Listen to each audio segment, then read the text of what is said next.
Bence bir insanın kişiliğini ve nasıl diyeyim kalitesini diyeceğim ya da gustosunu aslında yas tutma süreci çok gösteren bir şey.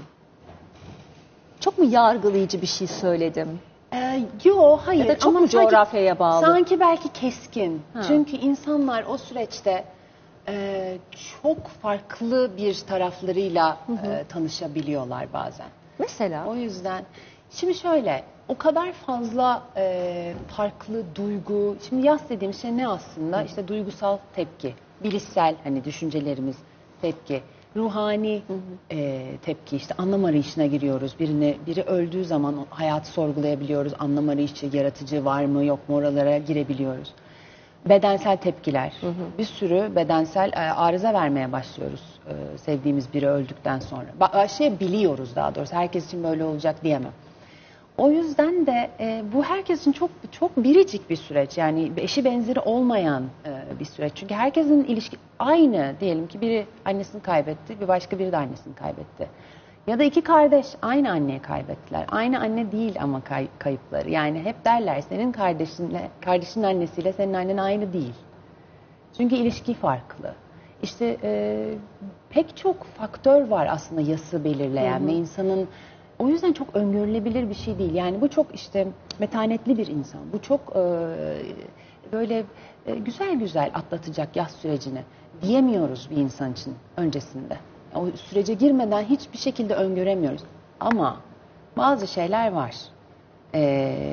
Bize bu daha böyle engebeli bir yolculuk yapabilir dedirtecek. Nedir onlar? Örneğin önceden geçirdiği travmaların, çocukluk yaşantısına yönelik bir takım yaşantılar ki travma ekseninde yine bahsettiğim şeyler. Depresyon geçmişi var mı? Depresyon geçmişi varsa biz aslında daha temkinli yaklaşmak istiyoruz. Yaz süreci de böyle bir depresyonu veya herhangi bir altta yatan bir şeyi tetikleyebilir mi diye. O yüzden bazı yerlerde daha engebeli olabilir diyoruz ama kimse bilmiyor. Kimse bilmiyor. Daha önce birçok kayıp yaşamış bir insan bile. Nasıl? Değil mi? Kesinlikle. Yani her biri bir başka yolculuk. Evet. Yani şöyle oluyor mesela anne baba kaybında. Ben küçükken annemi kaybettim. Ondan sonraki yıllarda insan bir ebeveynini kaybedince diğer ebeveynine hem anneyi hem babayı yükleyebiliyor. Sonraki yıllarda yetişkinliğimde babamı kaybettiğimde çok ağır geçti. Evet. Çünkü o zaman bir kere daha anne ölüyor, bir de baba ölüyor. Bir de baba yani ölüyor. oradaki yasın süreci daha farklı oluyor. Evet.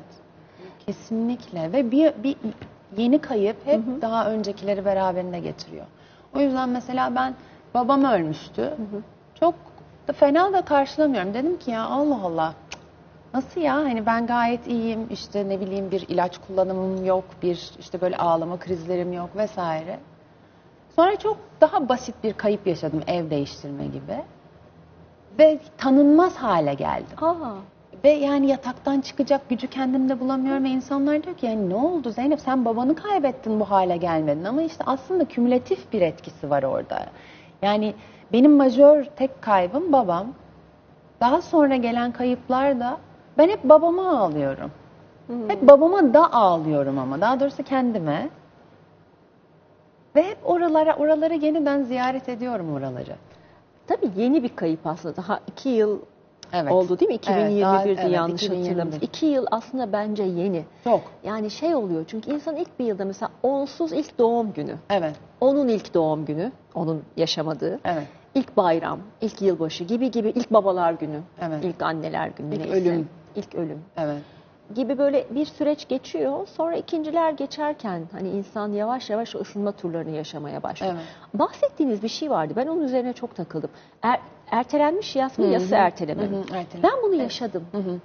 Şimdi çocukken annem öldüğünde etraf bana ne şahanesin aferin budalası olarak. Beni böyle vay kıza bak ne olgun desin diye ben o yası yaşamadım. Sonra hayatın çok çetrefilli yollarına girdim. Çok zor bir çocuklukla geçti. Sonrasında ben annemin ölümünü 40 yıl sonra yeni yaşıyorum biliyor Evet. musunuz? Olabilir mi bu? Olabilir. Ve bu o kadar duyduğumuz bir şey ki. Çünkü şöyle biz yas çok kişisel bir süreç. Evet ama yasın sürecini şekillendiren diğer insanlar olabiliyor. Yani aslında bizim diğer insanların bizim yasımıza gösterdiği tepkilerine ihtiyacımız var. O yüzden örneğin birinin yasını etrafındaki insanlar yok sayarsa, inkar ederse veya işte size yapıldığı gibi işte ne güçlü kızsın sen, aferin sana derse bizim yas sürecimiz ondan etkileniyor. Bunu şu zamanlarda da görüyoruz. Yalnızca hani böyle bir sen güçlüsün, sen iyisin, aferin kızıma gibi bir tepkide değil. Aynı zamanda düşük yapan insanların mesela yaslarını etrafındakiler hiç önemsemiyor gibi sanki. O zaman da o insan da önemsememesi üzerine bir sürece giriyor ya da önemsememesi lazımmış gibi. Bunu ya kendine de itiraf edemiyor ya da her önemsediğinde suçluluk ve utanç, daha doğrusu suçluluk da değil, utandırıyor kendini. Ben buna niye takılıyorum diye. Dolayısıyla da ne oluyor? O süreç çok karmaşıklaşıyor ve sonra bir kayıpta, sonra veya herhangi bir tetikleyicide veya illa bir ölümden bahsetmek gerekmiyor yas için. Her değişim bir yas sürecini tetikleyebilir. Ev değiştirmek, iş değiştirmek. Çünkü her değişim bir kayıp. Her kayıp da yas. Böyle bir denklem kurursak ondan sonra da başka bir şey oluyor ve sonra çok daha belki orantısız bir üzüntü. Bambaşka bir şey de çıkıyor ya da daha majör bir şey de hepsinin birden yasını tutmaya başlıyor. Aynı sizde olduğu gibi de. 40 yıl sonra ben bunu duyuyorum. İşte ben babamın yasını 30 sene sonra yaşamaya başladım diyenler. Çok fazla yani birilerinin yasını yaşama şekli de bize cesaret verebiliyor aynı zamanda. Fakat şöyle bir şey de oluyor Zeynep Hanım. Orada ben kendi yasımı ya da kendi çocuk halimi yaşamıyorum bu yaşımda. Çok ilginç.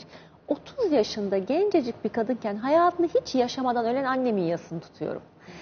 Çünkü insan yaş aldıkça ve yaşadıkça o kızla empati kurabiliyor. Evet. Yani o kadınla empati kurabiliyor. Annemin dışında, annemden bağımsız bir şekilde. Evet, yani onun hiç yaşamadığı hayatı üstüne bir yas tutabiliyorum. Kesinlikle yani sadece yaşayıp da artık yaşayamayacaklarımızın değil, hiç yaşama fırsatı bulmadıklarımızın da yasını tutuyoruz. Hiç yaşama. Yani ben de mesela kendim bildim bileli babam hep yaşlıydı. Ve hep yorgundu dışarı çıkmak için. Hep böyle çabuk yorulan, eve dönmek isteyen biriydi. Birkaç ay önce böyle çok sıradan bir kafede karşılıklı kahve içen bir baba kız gördüm. Kız orta yaşlarda, babası da yaşlı. Ve böyle içim cız etti ve anlayamazdım mesela. O tabloyu görmeden önce sizi anlayamazdım. Çünkü derdim ki zaten çok küçükken kaybetmiş. Nesini acaba özleyebilir? Gerçekten anlayamıyordum. Ve bu anlayamamam da bana o güne kadar hiç utanç hissettirmemişti. Anlamıyordum yokluğu zaten diye. Ama orada böyle ben babamla hiç yetişkin halimle böyle bir sıradan bir kafede, sıradan bir aktivite olarak kahve içmeyeceğim. İçemedim. Ve o an böyle inanılmaz bir sızı. İnsan işte yaşayamadıklarının, hiç yaşama fırsatı bulamayacaklarının da yasını tutuyor. Peki şöyle bir şey oluyor mu? Şimdi babanızın yaşı hani bir hastalık değil de aslında biraz yaşlılığın da getirdiği değil mi? Evet. Yani hayatını yaşadığını varsaydığımız biriydi diye rahmetli.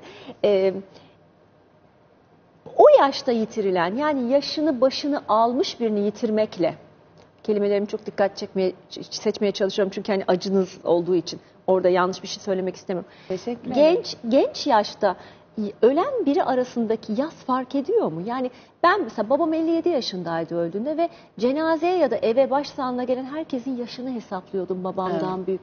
83 yaşındaki biri gelmiş. Babam ya bak yani şu kadar yıl daha az yaşamış. Hani 26 yıl daha fazla yaşamış babamdan deyip adamı kıskanmıştım.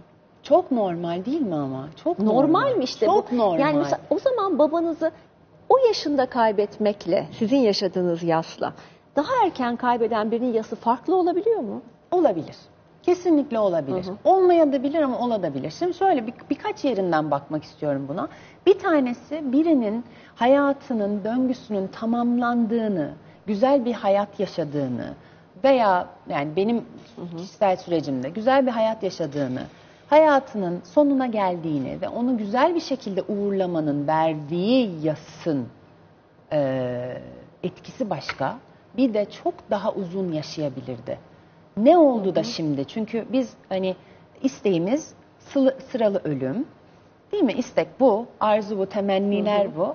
yönde ama birisi hayatın ortasında veya bebekler. Birkaç gün yaşayıp ölen bebekler veya hiç yaşama fırsatı bulamayan bebekler. Çok büyük bir adaletsizlik var gibi. Doğal olarak da insanda kıskançlık, öfke, işte anlam arayışı, neden benim başıma geldi gibi daha böyle bir yalnızlık hissini doğurabilir. Ben bunları yaşamadım. Çünkü neden ben demedim. Çünkü daha ne isteyebilirim gibi. Değil mi? Yani zaten bir yerde sonuna ne kadar yaşayabilir? O yüzden daha serin kanlı yaklaştım. Bunu düşünüyorum sürece. Fakat bir de şu tarafı var. Birkaç tarafı daha var. Yani ölen kişi, benim tek bir babam var. O yüzden benim de kaybım, baba kaybı. O yüzden anlayabiliyorum niye kelimelerinizi dikkatli seçtiğinizi. Ve aynı zamanda da benim geçirdiğim süreyi de şeye koyuyoruz, denkleme koyuyoruz. Yani işte ne 33 sene gibi böyle bir denklem. O yüzden tabii bir de işte diğer insanlara ihtiyacımız var kısmı buradan geliyor. Herkes benim babam öldükten sonra tabii acı çok büyük çünkü ilişkiyi bilen insanlar özellikle. Ama bak neyse ki çok güzel bir hayat yaşadı. Ve ben de bir yerden sonra o insanlara katıldım bu söylemde. Çünkü gerçekten de öyle. Ne güzel. Evet işte Allah sıralı ölüm versin. Evet Allah sıralı ölüm versin. Ama bunun da dozunu iyi ayarlamak lazım. Çünkü etraftakilere katılırsan, bir müddet sonra acı sana böyle çok ciddi bir tokat atarsa, yaz sana çok ciddi bir tokat atarsa, kuvvetle muhtemel ilk ölüm yıl dönümü esnalarında, o zaman böyle bir kendin utanç hissedebilirsin. Üzülmemem lazım. Çünkü insanların babaları bak ne zamanlar hiç babasız büyüyenler var. Çok zamansız gidenler var. Ama bu gerçek değil ki. Evet, o yüzden yani böyle çok dengeli yani her şeyi fark ederken birazcık bu tarafından bakıp birazcık bu tarafından bakıp kendi yolumuzu bulmak.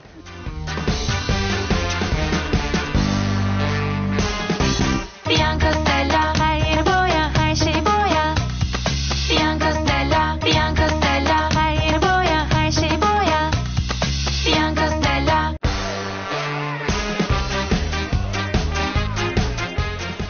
Bir tek orada şöyle bir nokta var. Yine bu topraklara değineceğim. Tabii.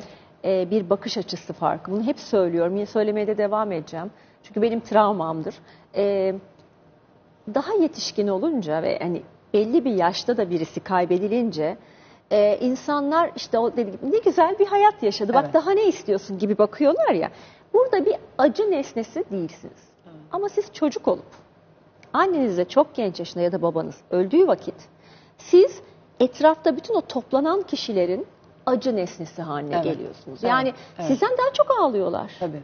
Sizden daha çok dövünüyorlar. Sizden daha çok yas tutuyorlar. 7 gün sadece. Yani o evinize geliyorlar. O yemekler, o ilgiler. Ah yavrum da diye başlıyorlar sizi gördüğünüzde. Siz orada bir nesne olarak, Tabii. bir malzeme olarak duruyorsunuz. Evet.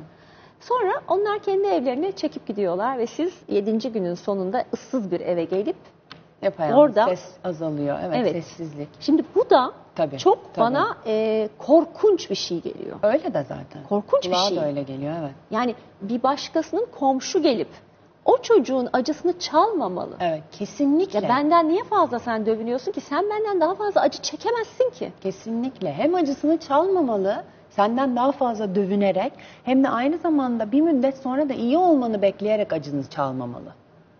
Hiçbir türlü acını çalmamalı. Senin acın değil o. Taşıyacağın acı, yani o insanın taşıması gereken acı. Senin değil. Sadece eşlik etmek. En zoru. Çünkü tanıklık edemiyoruz yalnızca. Yalnızca o insana kalp açıp böyle bir yumuşak bir kalple o insanın yanında olmayı beceremiyoruz. Çoğunluğumuz, beceremeyenlerimiz var ama beceremiyoruz. Ya ondan daha fazla dövünüyoruz çünkü çok kuvvetli bir empatiyle eyvah benim başım acıma.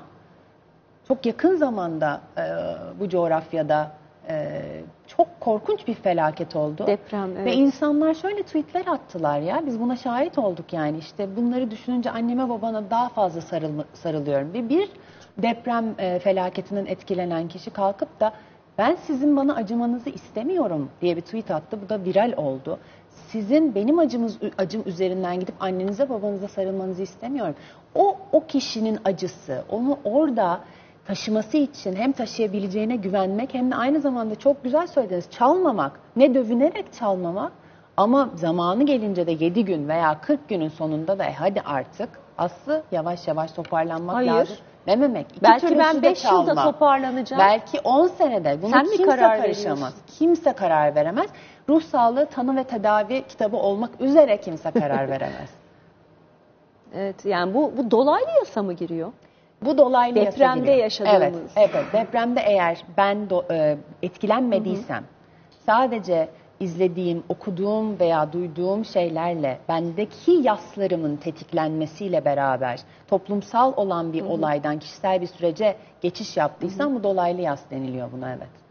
Bunu nasıl yaşadınız? Siz Ben- nasıl yaşadınız bir uzman olarak? Ben bunun biraz farkında olarak çok etkilendim. Çünkü tamamen kendi, işte az önce dediğim şey, babamın ölümüne, kendi babasızlığıma, o ölüm sürecini yaşamanın, o çaresizliğin aynı asla değil. Kıyas uygun değil zaten. Ben de depremden bireysel olarak, yani fiziken etkilenmiş bile olsam, kıyas asla kabul değil. Ben etkilenmedim fiziken ama hem o haberlere çok sık maruz kalma bende birazcık korkusunu da uyandırdı. Duyarsızlaşacak mıyım acaba? Canavarlaşacak mıyım? Çünkü bende duyarsızlaşma eşittir canavarlaşma. Yani benim bu kalbim açık olduğu müddetçe ben kendimi insan olarak hissediyorum. Ama o kadar fazla tabii ki teknolojinin bir nimeti olarak o kadar fazla görüntüye maruz bırakıldı ki, ve bırakılması da lazımdı çünkü bir şekilde yardım alması gerekiyordu oradaki insanların. Ve ondan korktum. O yüzden kalbimi nasıl açık tutabilirim? Nasıl bunu sıradan bir şeymiş gibi, yani korkunç bir fotoğraf düşüyor önüne ve nasıl şu hareketi böyle bunu yapmamalıyım diye çok uyanık olmam gerektiğini Ama yapmamalıyımın düşündüm. tersi de o fotoğrafı alıp üzerinde durmak mı? Bence değil onun tersi. İşte onun tersi ne? Bence onun tersi ya çok sevdiğim bir laf var. Kimin bilmiyorum ama bütün bu acıları göğüslemek için çok yumuşak ve açık bir kalp, dik bir sırt gerekiyor diye. Ben onu hep şöyle yorumladım. Dik bir sırt benim için sınırlarını bilen bir duruş. Ben neyin benim kontrolümde, neyin olmadığını biliyorum. Farkındayım. Ama açık bir kalp de eğer elimden gelebilecek bir şey varsa yapmaya hazırım mı böyle simgeleyen bir şey benim için. O yüzden onun bence arası o. Yani neyin benim kontrolümde, neyin olmadığını farkındayım, bilincindeyim ve kontrolüm altında, kontrolü bende olan şeyler için adım atabilir miyim ve nasıl? Nasıl yardımcı olabilirim sorusu bence burada. Çünkü diğeri de o acının işte size yapılan gibi çalınması ya da paralize olmak. Hani bir köşede duyarsızlaşma varsa bir köşede içine çekilmek ve o da felç edici bir şey aslında.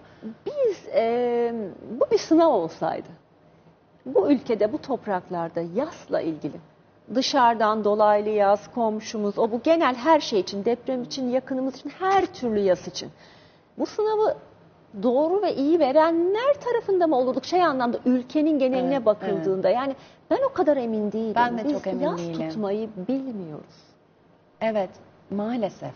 Maalesef bilmiyoruz. Yani ama bu tabii ki anlıyorum. Ülke genelinde çok büyük bir sınavdan geçiyor olduğumuz için de buna yorum bunun üzerinde duruluyor ama maalesef insan evladı olarak bilmiyoruz. Ben yasın en önemli ve neredeyse hiç üzerinde durulmayan bir parçası olarak kendi ölümlülüğümüzle yüzleşmeyi işaret etmek istiyorum. Çünkü her yaz aslında biz farkında olalım olmayalım, her kayıp bize şunu aslında böyle bir uç gösteriyor. Ölümlüsün. Bu senin de başına gelecek. Ve o zaman bir ölümle yüzleşip bir kaygı hissediyoruz. Ve kaygı o kadar böyle bir soyut ve hiçbir şey ki bir kanal arıyor. Kendini gösterecek ve başka bir şekle girecek ve oradan. O yüzden çok tuhaf korkular ortaya çıkmaya başlıyor. İşte kapalı alanlara giremiyorum. İşte ne bileyim, ben mesela çok uzun seneler panik bozuklukla cebelleştim. Ve daha sonra bir terapist dedi ki biraz ölüm üzerine konuşmamızın zamanı geldi. Çünkü sürekli yer değiştiren bir korku veya kaçınma. İşte ölüm için kullandığımız kelimeler bile. Vefat etti. Son yolculuğuna uğurladı. Ben direkt öldü diyorum. Evet. Bana kızıyorlar hatta. Niye ama, değil mi? Ya çok ölmüş enteresan. yani, ne diyeceğim ben, Evet. onu niye süslüyorum? Evet. Ölmüş. Evet. Hani öldü. Ya Evet. bunda kaba bir şey mi söylüyorum? Değil aslında. Bir Evet, değil mi? fiil bu yani, Evet. ölmek. Evet. Ama bir direncimiz var. Ya da işte geçenlerde eşim dedi ki ben ölürsem, hayır Birkan, sen ölünce, ben ölürsem kediler, köpeklerle ilgili bir şey söyleyecek. Hayır. Çok büyük fark var. Ben ölünce. Ben Ama böyle ölürsem, toka ben hani ölünce. öyle deme, öyle deme. O yüzden bir kanal açtım. Güzel şeylerden konuşalım koydum adını. Sadece yas ve ölüm konuşuyorum. Çünkü hep konular öyle kapatılır Ama aslında ya. güzel şeyler. Evet. Hazırlık gerekiyor Aslı Hanım. Hazırlanmamız gerekiyor. Bilmemiz lazım. Benim yakınım eğer bilişsel yetisini kaybederse ve kendi adına karar veremeyecek bir sürece girerse nedir? O mesela ben çok isterdim babam bana şu konuşma onunla yapmak çok isterdim. Baba senin ardından nasıl yas tutmamı istersin? Ne yapmamı istersin? Hayatını Çünkü yaşa kızım derdi. derdi. Ama annem bu diyaloğu hiç yapamadı diye hep mesela babamdan sonra yoga yaptı ve acaba Haluk bana kızıyor mudur? Ama o oluyor. O vicdan Oluyor, azabı oluyor. kesinlikle. Mesela ilk kayıptan sonra ilk güldüğümüzde insan utanıyor. Kesinlikle, Bir dakika benim evet. gülmemem lazım. Benim acı çekmem lazım. Evet. Yani evet. oluyor bunlar. Oluyor. Ve o da işte suçluluk çok normal. Bir parçası yasın aynı zamanda. İşte gülmek, ne bileyim keyif almak. Keyif sanki biz zannediyoruz ki böyle bir evre sonra kapanacak ve oradan sonra biz keyif almaya, gülmeye başlayacağız. İşte cenazede daha böyle ağlamayan birini gördüğümüz zaman içimizden ayıplıyoruz. Yargılıyoruz. Büyük ihtimalle o kişi de kendini ayıplıyor aynı zamanda. Çünkü bireyin toplumdan ayrı ele alınması mümkün değil. Peki yasın evreleri var ya, bu evreler herkes için geçerli mi? Aynı mı seyrediyor hepimizde? Hayır, kesinlikle Nedir değil. bunlar? Zaten bu evre teorisini ortaya çok güzel çıkaran kişi aslında bu evreleri ölmekte olan insanlar için gözlemliyor. Kendisi bir palyatif bakım hemşiresi ve ölmekte olan insanlarla çalışırken görüyor ki önce bir inkar sürecine giriyor ölmekte olan hastalar. İşte diyor ki bu benim başıma geliyor olamaz. Yanlış baktınız testlere vesaire. Ondan sonra bir öfke. İşte belki yaratıcıya, belki sağlık personeline, kendine belki işte sigara içmemeliydim o kadar. Sonra bir pazarlık süreci. Peki tamam bu ilaçları alırsam iyileşeceğim değil mi? İşte bu tedavi olursam olacak değil mi? Yani ya da işte böyle bir yaratıcıyla pazarlık. Şunu yapacağım beni iyileştir gibi. Sonra bir depresyon. Çünkü hiçbiri işe yaramıyor. Ondan sonra bir kabul. Bunu yas tutanlara da uyarlamışlar. Fakat aslında çok yanlış anlaşılmış bunu yazan kişi. Ve şimdi dönüp anlıyoruz. Hiçbir zaman bir evreden bahsetmiyor aslında. Yani şundan bahsetmiyor. Önce sen inkar edeceksin. Ondan sonra öfkeleneceksin. Bu şekilde değil. Bu en fazla aslında şunu desek doğru olabilir. En sık görülen tepkiler bir kayıpla karşı karşıya kaldığımızda. Ama herkes bu tepkilerin hepsini yaşamak zorunda değil. Bu tepkiler yalnızca değil, hiç konuşulmayan, konuşulmaya utanılan bir tepki ama o kadar sık görülen ki rahatlama. Özellikle çok ciddi bir hastalık evresinden sonra ölen bir kişinin yakını olarak rahatlama hissetmek yasa çok dair ama ne yazık ki hiç konuşulmuyor ve rahatlama hisseden insanları utancıyla baş başa Sanki bırakıyoruz. ayıplanacak bir şeymiş gibi. Evet. Çok fazla duygu var, çok fazla düşünce var, çok fazla bedensel tepki var birinin kaybından sonra yaşayabileceğimiz, hissedebileceğimiz. Yalnızca bunlarla sınırlı değil ama bunlar çok sık görüldüğü için böyle şeyler var ama kesinlikle herkes bu yollardan geçecek diye bir kaide yok. Herkesin farklı. Herkesin farklı, parmak izi gibi herkesin farklı. Burada bir de tabii çok uyanık mı olmamız gerekiyor? Çok ayık mı olmamız gerekiyor? Sürekli kendimizi bakarak şu anda şunu hissediyorum. Şu anda Yeni çağ bize onu söylüyor ya, farkında olun. Yeni çağ. yani bu mudur yaşamak? Sürekli kendi hissimin ve tepkimin farkında mı olmam gerekiyor? Evet. Yani tabii o yani sürekli farkında yaşamak mümkün değil. Elbette biz artık biliyoruz ki ne yaşadığımı yaşarken fark etmenin çok işte ruhsal olarak, psikolojik olarak çok faydaları var. Fakat öyle bir şey mümkün değil. Aynı zamanda çok sarsıcı bir olayın içinden geçerken o zaten pek insani de bir şey değil. Ancak çok zaten öncesinde sağlam bir içgörünün, sağlam bir çalışmanın olması gerekiyor onun daha sonra sürdürülebilir olması için. Bu çok insani bir süreç. Bence kendi yakamızdan bir düşmek öncesinde böyle işte şunu yapmam, şöyle yapmam lazım, böyle yapmam lazım, farkında olmam lazım ya da işte duygumu yaşamam lazım. Mesela bunu da çok sık duyuyorum. Bir yandan anlıyorum nasıl, nereden söylendiğini. İşte acını bastırma, acını yaşa. Fevkalade bir aslında tavsiye. Ve gerçekten de doğru. Acı çekiyorsam o acıyı yaşamak için kendime izin vermem gerekiyor. Ama illa bu acı yaşamalıyım gibi bir zorlama olması ne kadar gerekiyor? Ben şüpheciyim. Yani illa kendimi bir şeyler hissetmeye zorlamak da çok sağlıklı mı? Şu anlamda sağlıklı olmayabilir belki. Yani sadece bir soru bırakmak için. Ölüm sadece bizden o sevdiğimiz kişiyi almıyor. Aynı zamanda şu ana kadar yaşadığımız, bildiğimiz, güvenli bulduğumuz hayatı da alıyor. O yüzden bizim çok hayata yeniden ayak uydurma sürecimiz de var. Yas bunun içinde de. Yani yas yalnızca öfke, üzüntü, keder ve böyle karanlık bir yer değil. Aynı zamanda aktif bir rol oynadığımız da bir süreç. Kalkıp işte yeni rollere büründüğümüz, yeni insanlarla tanıştığımız, yeni işler, yeni beceriler edindiğimiz, hayata bir anlamda devam ettiğimiz de bir süreç. O yüzden de çok zor zaten. Yalnızca duyguların zorluğu değil.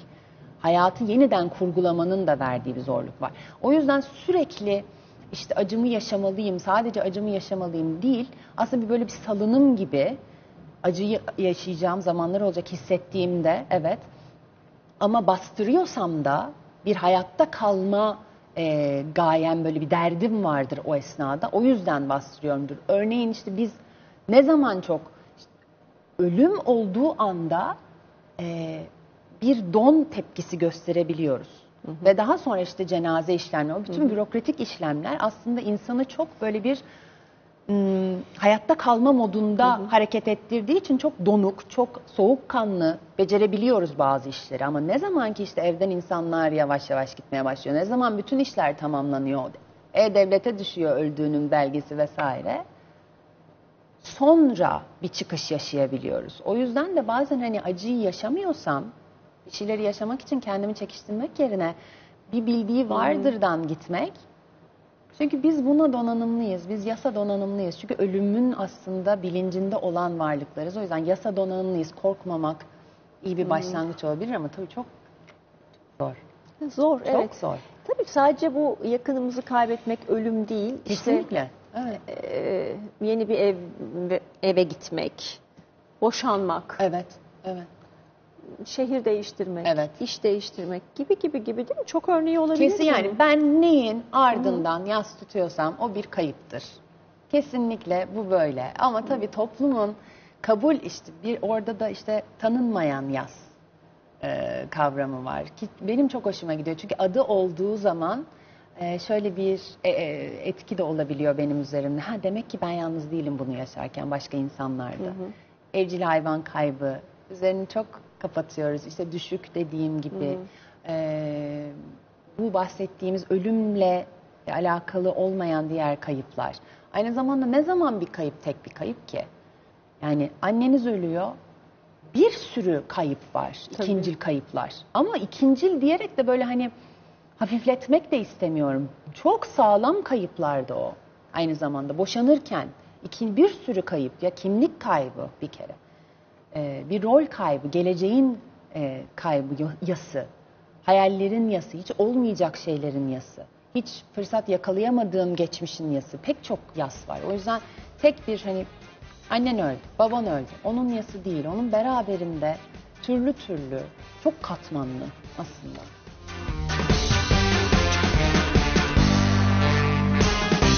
Bianca Stella, her yeri boya, her şey boya. Bianca Stella, Bianca Stella, her yeri boya, her şey boya. Bianca Stella.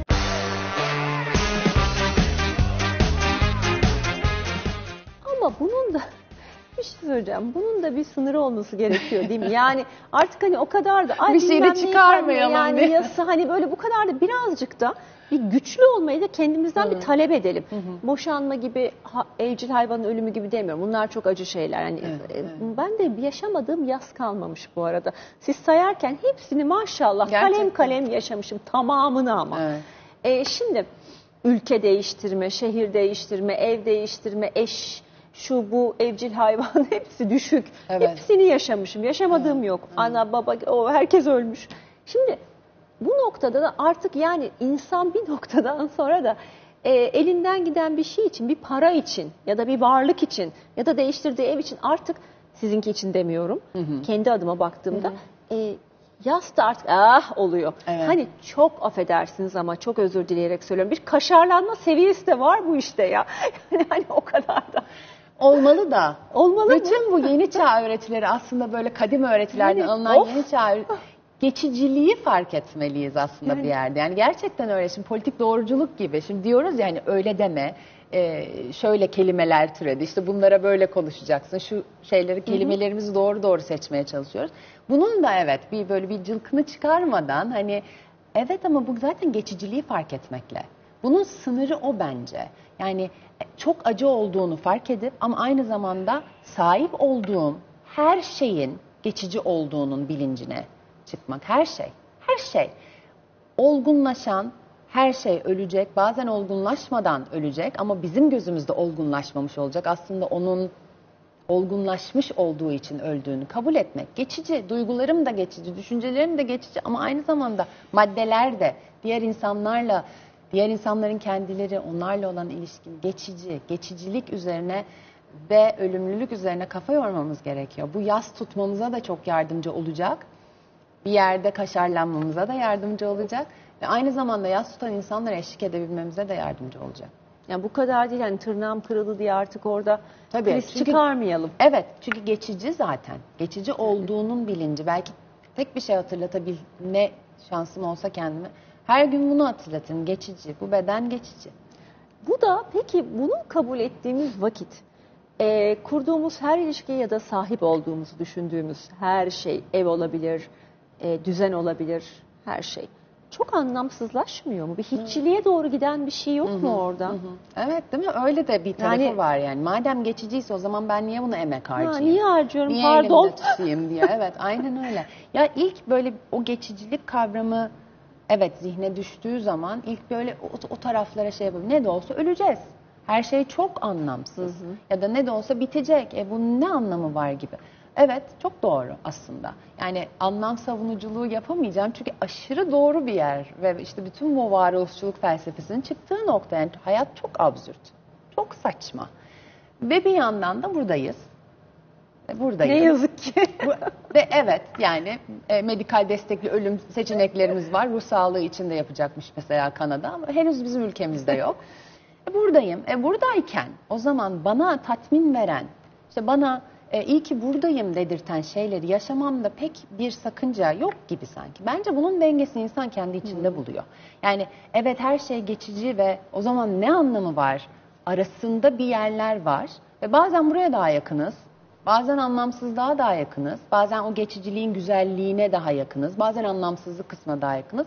Ve bence salınım arasında gidip gelip bazen böyle hayatın şeyini keşfettim, ben böyle yaşayacağım dediğin noktalar var. Sonra onu fark ettiğin anda yeniden farklı taraflardasın gibi bence dinamiği var. Ama tabii ben 36 yaşındayım.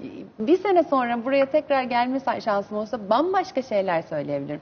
Şu anki bildiklerimle böyle düşünüyorum. Peki evlenirken baba görüyor musun beni dediniz mi? Dedim. Ben hep onunla konuşuyorum. Bir de işte bu da mesela ayıplanan ve...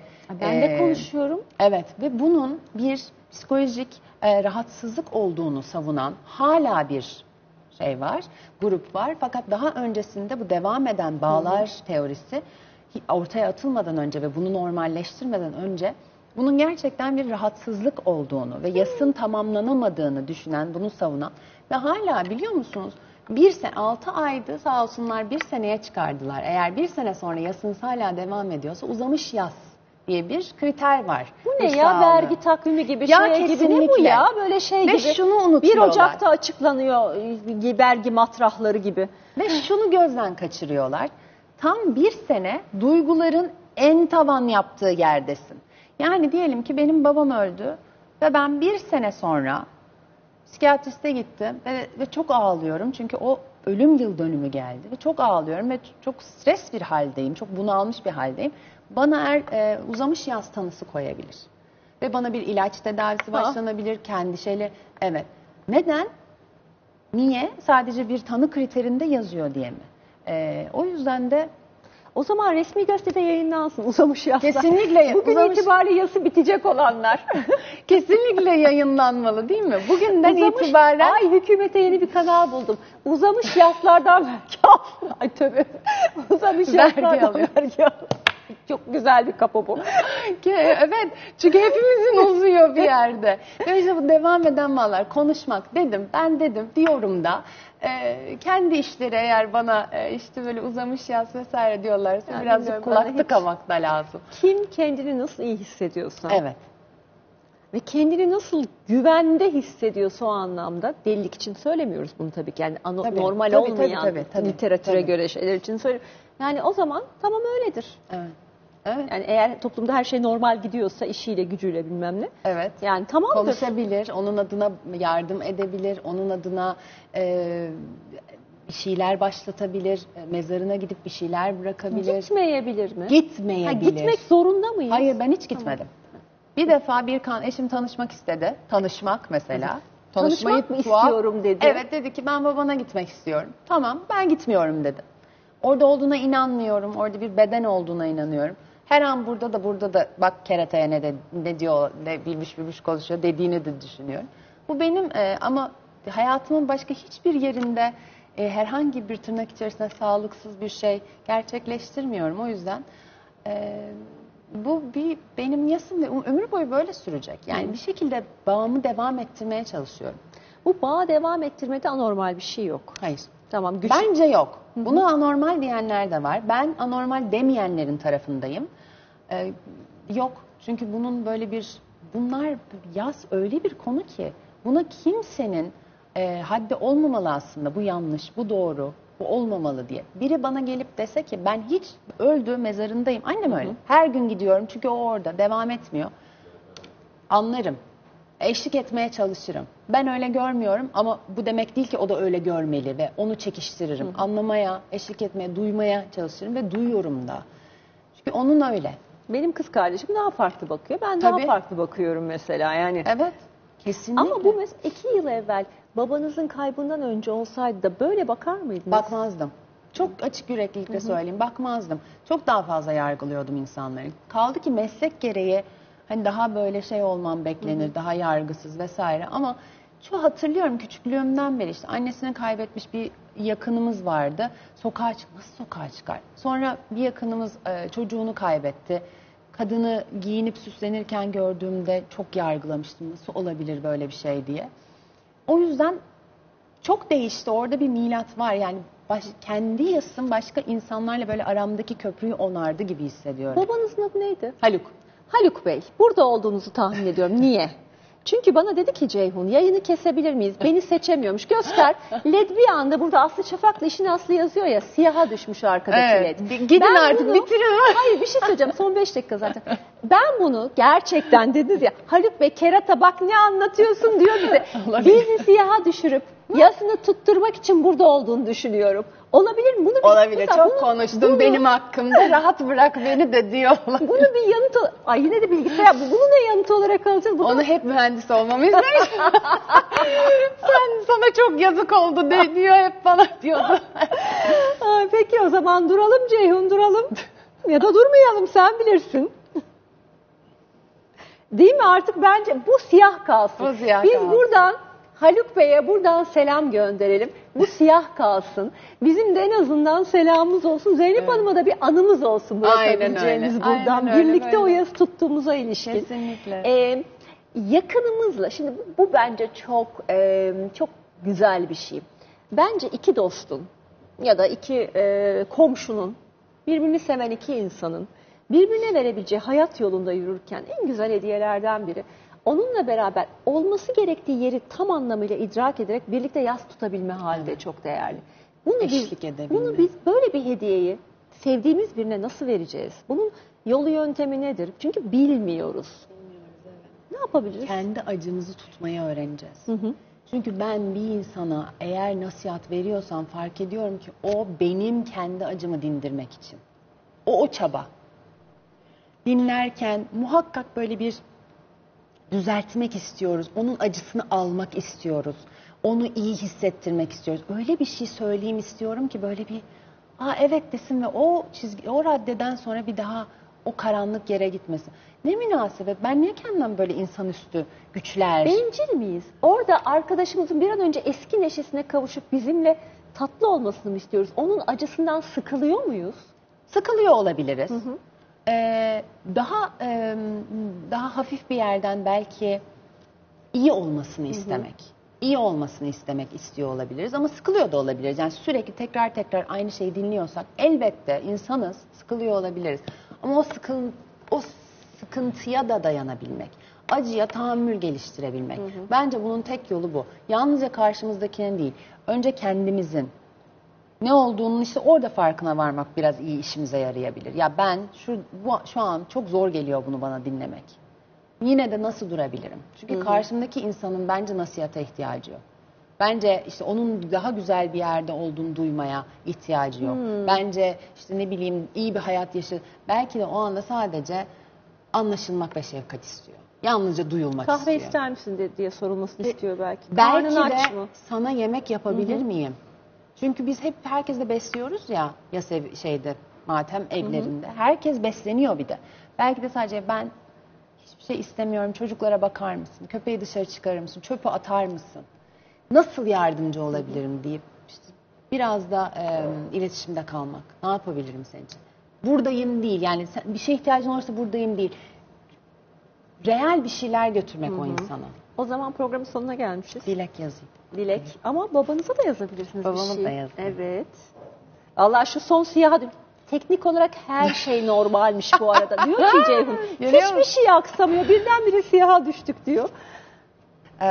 Ben kendime serin kanlılık diliyorum. Değil misiniz? Çok heyecanlı, çok da fevri diğer kısımda fevriyim. O yüzden İsim serin de alabilir kanlılık. miyiz altına? Tabii ki. Harika. Ben de aynı şeyi diliyorum ya. Evet. Evet. Çok imreniyorum serin kanlı olabilenlere. Evet. Çok çok istediğim bir şey. Çok teşekkürler. Ben de teşekkür ederim. Bunu da dikeceğim bahçemize. Ey ruh geldiysen 3 kere vur.